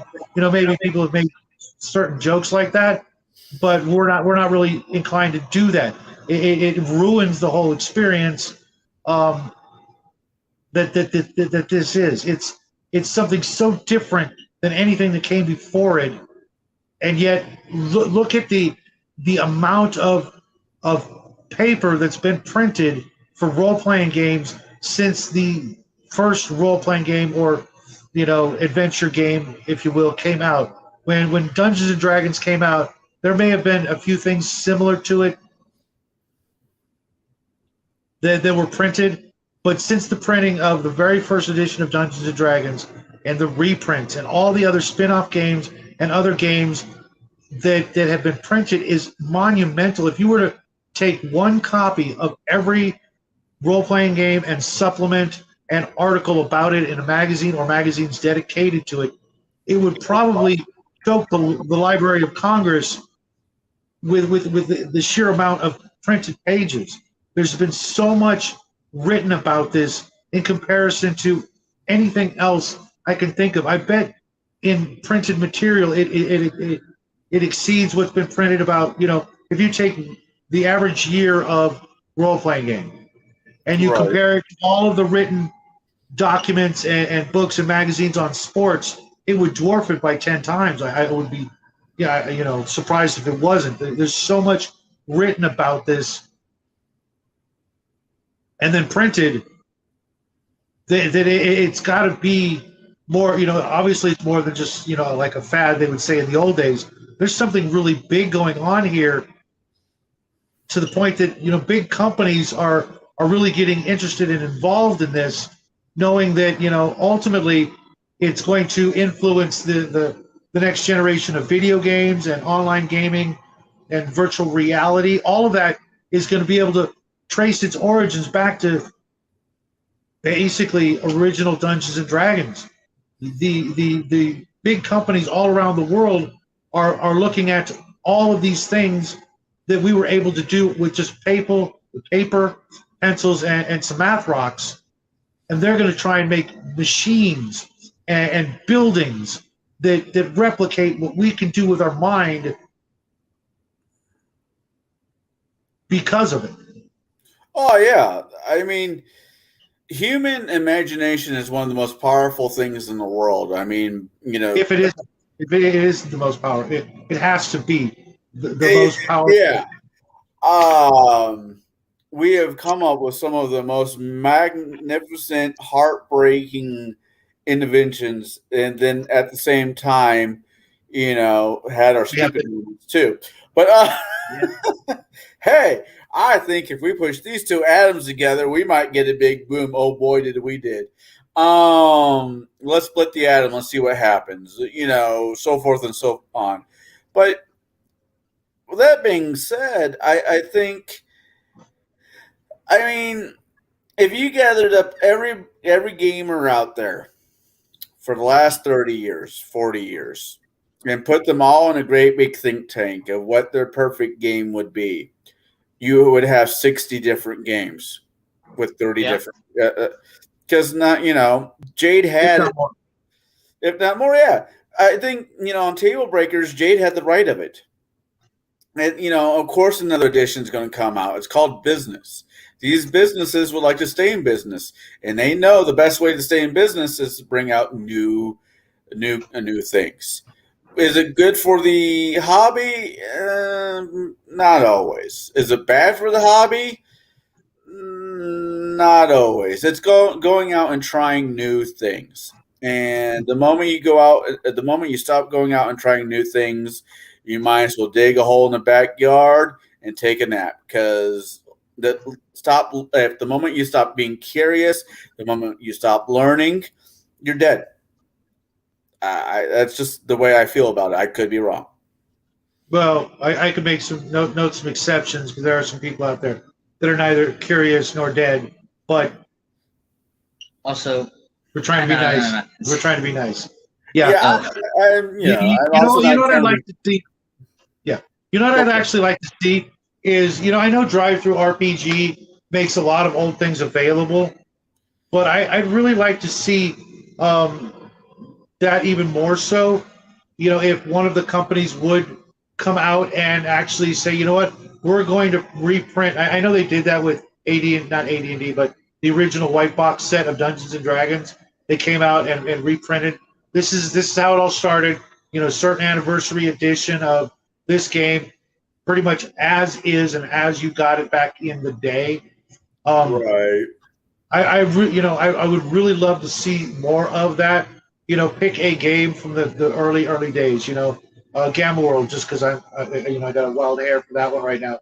If they would do an anniversary edition, put it out, pump it out, and promote it. Just as an anniversary edition, I guess, to see and give people the opportunity to see how things were in the beginning. I know a lot of the games. I was reading Gamma World, and it's 54 pages. Yeah. Of a game. That's it. It's 54 pages. And I could play that game if I was on a desert island. I'd rather have a different game. But if I had just Gamma World and a bunch of people there, and when we were done at the end of the night, looking for coconuts and bananas and fish, we had some dice and some paper, and that's what we did, and played Gamma World on this desert island. I know that we could play that game or Dungeons and Dragons or whatever, Boot Hill, what the heck, and that's all we did to while away the hours waiting for that rescue plane. I wouldn't need anything else, and I could still play it and still enjoy the hell out of that game without needing, 3 huge volumes of massive amounts of artwork and rules and, all that stuff. In the old days, the games were so much simpler because everything was on you as the GM. Now it seems like, they're just going to rehash a lot of the old things that were printed and rewrite them a little, change them up a little, use different words. But in essence, if you took a first edition player who went through a certain module to another edition player, you'd be kind of telling, the same story, and it wouldn't matter which version of the story you were telling. It would matter the talents of the storyteller. Yeah. And both versions would be fine and wonderful stories to listen to, but it's not because of the rules. It's because of the setting, and that's what we need to all get back to, especially like you and Jade and some other people who really need to. The true mastery of this game is when you are the master of your own universe or world or whatever. When you have done all the heavy lifting of picking up your pen and finding some paper and starting to scribble down your notes and draw your mountains and name your cities and NPCs and do all of that, to where it's not dependent on someone else's opinion. You are in charge. You are, everybody hates it when I say this. You are the god of your world. You are in complete control, and nobody out there can ever say you're wrong. They may be able to say they don't like it, but every version says the GM, it's his game, it's his world, any rule could be stricken from the book at any time for any reason, and it doesn't matter Right. because you are in charge. It is your baby. Tell Raise you it how what. you will. Tell you what, this is what I will do. After the chat is done, I will get my Pathfinder books out and I will start world crafting because, well, I got a bottle of vodka and some orange juice and got nothing better to do. I got a better idea. Leave your books where they are. Just get the paper. Just write down. You don't need the books. Do whatever you want. Draw your ideal dream world map with its own Disneyland and its own caverns of doom and you know that was for me the fun of writing these old map, try to make it look like an old timey map and write here be dragons on the map and boom, you know what? That's where the dragons are. So this is what Whatever I'm you proposing. This is what I'm proposing. Give me 2 weeks. Give me 2 weeks. I'll come up with a small world within the 2 weeks. All right. So this coming Friday, this next coming Sunday, we'll talk about full moons. We'll do a party on full moon. Yeah. Then the following week, and this is also a project for Jack, because I've never I like where you're going. world build before. I think me and Jack should take some time out of our busy lives, get a notebook, a pencil, and do some rule crafting. Then, not this coming Sunday, but next Sunday, me and you will compare notes and see what your dad has to think about it. I mean, we'll talk about just to take each other through a little tour of said worlds. Yeah. I like it. What do you think? I like it. I'll say yeah, I like it. You like No it? pressure. It's not like homework or anything. You can It's make a very really much small homework. world. Yeah, you know what? I'd love to see the class that assigned this as homework. I would love to be in that class. Who am I kidding though? I end up having that would be the world building. Never mind, I'm not going to say that. Thanks again, Mark. Yeah, I as soon as I knew I could do this, I was doing it. I even as you can't tell your mom this. I even had I had an ex-girlfriend long time ago, and I made her a world. Right. It's your world, and I did. It was kind of like a Valentine's Day gift kind of thing, and I taped some paper together and I drew it up and named things after things I knew she liked and things like that. And just just hammed it up, big time. And it's only one of hundreds of worlds I've made. Some worlds have less information on them than this index card. Others have full notebooks. That doesn't have any information. No, that they could hold. Sometimes that's all you need. But you know what? That is the ultimate freedom and mastery of the silly hobby that we're in. And you know what? Anybody else out there who wants to do the same thing, I would love to hear you guys. What you guys come up with. Just. Oh my God, I would love to take a drive through whatever world that excuse my language, trying to stop cussing. That's weird for me. Whatever world that Kai comes up with, because man, that guy, that would be a master's class in world building right there. To be honest, I would be incredibly intimidated to be on either Kai or Jade's worlds, because as an old time GM who's now trying to be more player than GM, I don't want that much. I really don't. I want it simple. I want it. I hate to say this, but I want more of almost like fairy tale worlds than these incredible, in-depth, gritty, full of just rules and facts and numbers and crap. I don't care. There's a town. Are the people cool? Are they jerks? Can I get my horse shoed and my blade sharpened so I can. Weird, because that's kind of what I like the most about it, at least when writing. Well, you go through that phase. I've done all of that. I've made these incredibly in-depth, detailed, horrifically, gritty, scenarios and worlds and stuff like that. Maybe it's old age creeping up on me. Maybe it's reading too much Conan, but I just want it simple. I don't need to know. I don't care who the third prince in, the fourth tower off to the left is. I don't care. You know, just show me, point me in the path of the adventure. Where's the bad guys that need dealing with, and you know, tell me what equipment I got on my horse. And you know, that's why I'm playing a paladin. I don't have to do any thinking. I don't have to do any of that crazy stuff you guys do.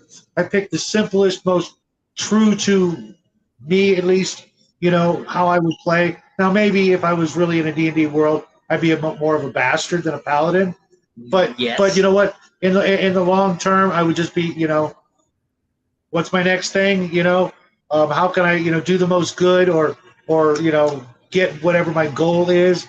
But you know, Right. No, I can get behind that thought. that's what was so wonderful about Conan. He really didn't think very far ahead, and he really didn't care. As long as his stomach was full, his urges and needs were met, you know, just point me to the next, you know, the next thing, you know, and I'll be happy to have my tasks to do and my rewards at the end, and you know, that's what Conan, you know, is all about. You know, the fact that things change and get more in depth as it goes on, and he eventually becomes, you know, more than just a wandering sellsword. You know, Right. a good story has to go that route. But you know, you know, if you read Conan, you'll know that when he gets there, he'd much rather be back, you know, 10 years in time when he was just a simple sellsword wandering the lands looking for, you know, his next meal and his next, you know, couple other things on his list, and that's it. You know, that's for me. That's the whole spirit of these games. And I agree with what you're saying. I was actually thinking about yesterday when you were asking me about my character, because I mean, my characters. I mean, it's not everywhere, but I definitely had to, as you would say, professions. I had to jump between some professions to make it work. And I like that. I like having. I played Pathfinder since it first came out. You know, I know Pathfinder fairly well. I've played a lot of the base characters just as is. So now I'm playing the characters more for flavor than I am for okay. How much of a bonus do I get when I roll my dice? Does that make sense? Yeah. But you know what? I bet in a way, in the old days and things like that, some of the games were so simple that you never had the option of that, and it didn't take anything away from it. You know, I was talking to Shauner. Someday in the future, someone's going to make a game, and the dice are going to be coins. You're going to flip the coin. Yes or no? Did I succeed? Yes or no? It's 50-50 on everything. And you know what? I like that's why I like Pathfinder. I like Pathfinder for the crunchiness. I've been there. Palladium was crunchy as hell. Still there? Yeah. You know, depending on the game and depending on the story I want to be involved in. I know the story's a bad word to some people, but you know, if you're playing a Traveler game, you're telling a story. Who's in charge of the story can be the dice, can be the players, can be the GM. It's up to you. But at the end of the day, when you stop playing it, what you have left is a story. A story you can tell your family, your friends, your enemies, you know, before you do them in and tell a story about that time. No, it's a story. That's what you have left.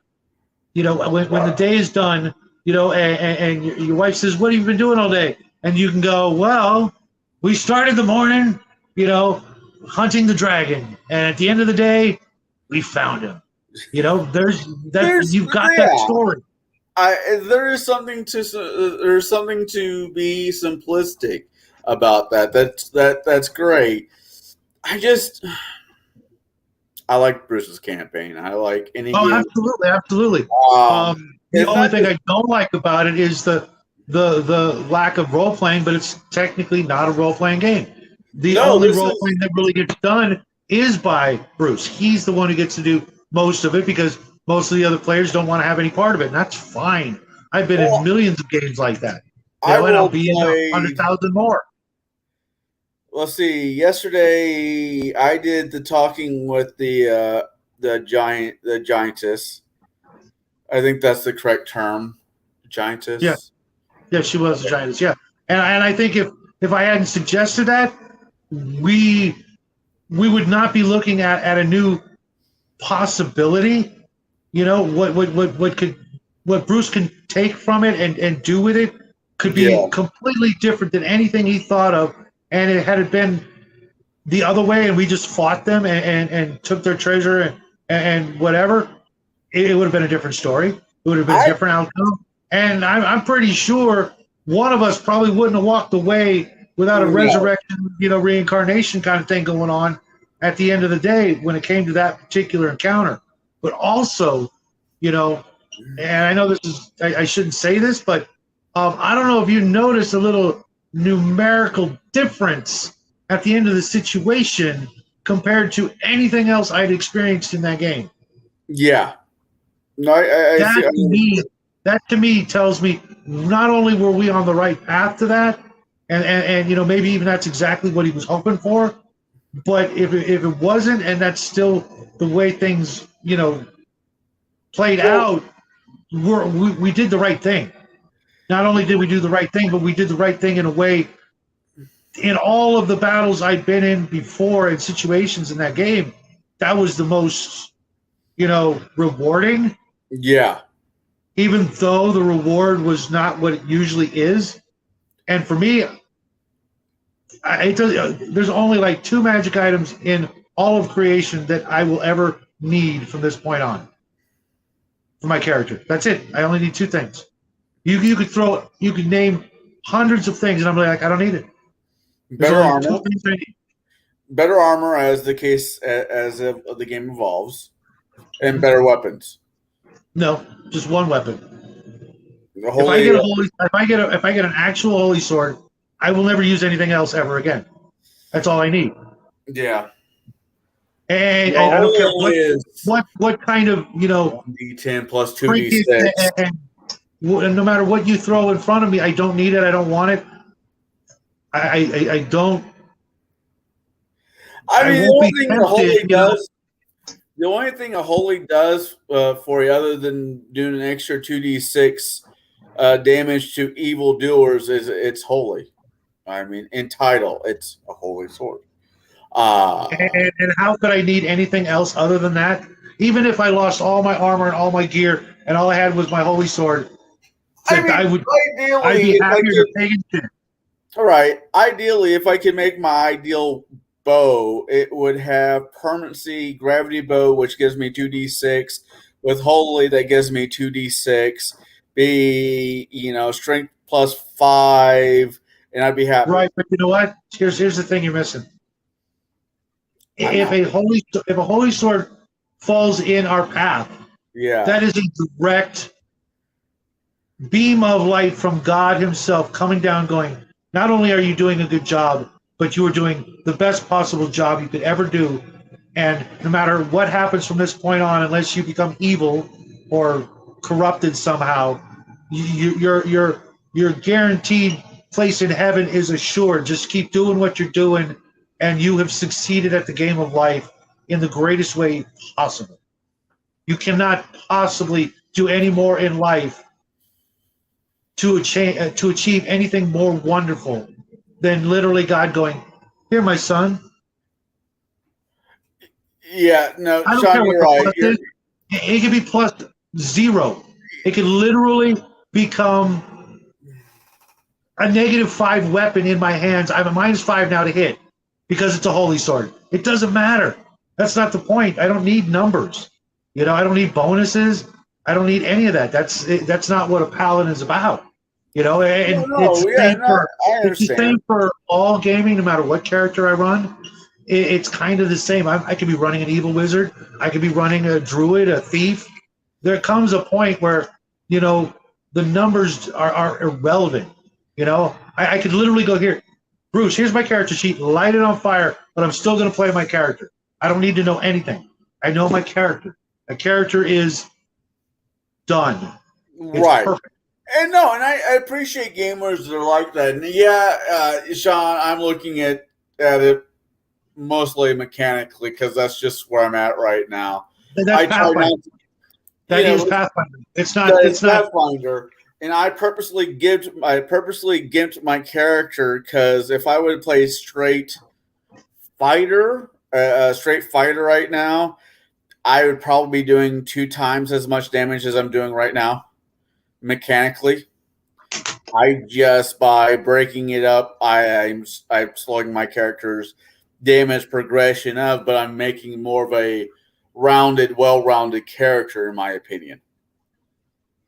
But that's just me. think of your character without numbers. Is what I'm trying to tell you. Imagine. No, I get, I've had this argument with Jade multiple times. But if I'm playing 5e, then I'm thinking about the character. I'm not thinking about the numbers. I don't have to worry about the numbers. But you can't do that. You can do that. I shouldn't say you can't. But with Pathfinder, it is very much about the numbers. That's the crunchiness of Pathfinder. It is a as people have said, math finder. And Bruce runs a heavy campaign, and I do not want to see my character die in a puddle of his own urine because he was just outdone. But I'm not paladin. But I gotta die sometime. I'm either gonna die or I'm gonna somehow magically divine ascend. Okay. I'm okay with either. It's not. It's like someone earlier said. It's about the ride, not the destination. Oh yeah, that's more. I literally don't need a character sheet from this point on. I don't need numbers. I'm sure I'm going to get feats and bonuses and blah blah blah blah blah. Don't care. I don't need it. It's not important. I'm having fun. I'm doing what I think needs to be done. I'm helping out you guys as best I can. And if I fall short because I'm not optimizing my numbers and feats and stats and blah blah. Sorry, but not everybody's perfect, and sometimes being perfect is actually being imperfect. Right. No, that's fair. But I'm enjoying, like I said, I'm enjoying Bruce's game immensely. I can't wait until the next one. Pathfinder isn't a role-playing game; it's just technically a war game. Or mostly a war game. It could be. You could easily roll with it any way you want. You want it to be strictly a tactical war game, you can do it. If you want it to be a role playing game, you can do it. If you want it to be a mix, not a problem. It's just it all depends on the people and the group we have. While they're mostly never going to act, or speak in character and things like that, and I think they someday may, be inclined to do so. Right now, for the most part, they're not. But the story is still fun. The game is still fun. The camaraderie and the jokes and all of that is like Connor likes to say, the juice is definitely worth the squeeze. But any game out there can be played a trillion different ways, if not more. It's just a matter of getting the right group. Would I run Pathfinder? Never in a million years. Would I play it? Sure. And if this character dies, will I make up a completely different character? Absolutely. I'd rather run a paladin, but I also like other kinds of characters. I could run, other things if I do my homework, but, having not played in a long time, I went for what a lot of you old guys would see as the hardest character to run is the paladin, or it's the easiest. And I wanted to see what it would feel like. It depends on your moral compass, but no, I ran two. You're kidding! I'm a bastard. Yeah. I'm a bastard playing the paladin. Okay, I may be a nice guy. The people I like, but he's a good actor. God help you if you get on my bad side. I want to say this really quick before we wrapping it up. Is that Pathfinder? I ran a 3-part one-shot where I think the dice, other than for the mechanics of gathering information, knowing information, bluff checks, sense motive checks, Exactly.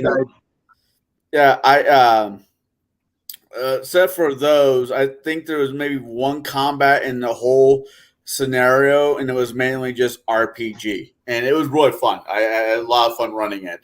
But Bruce's campaign is there's a war coming. Where the campaign basis is there's a war coming.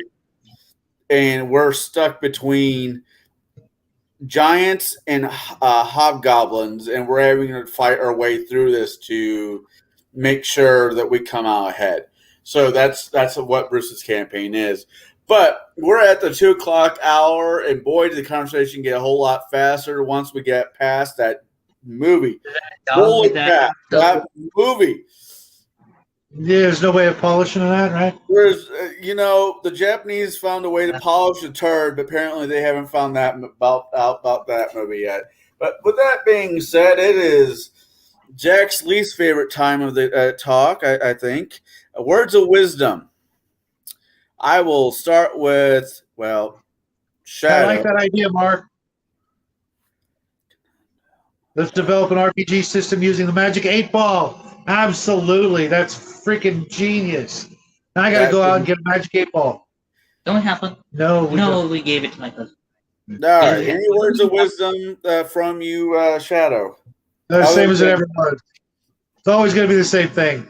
Play the games you love with the people you love. All right. No, that's a good one. It truly is. Again, What about you, Jack? Yeah, don't watch The Scientist. All right, my words of that wisdom. one was too easy. That one was too easy. Yeah. My words of wisdom are simple this week.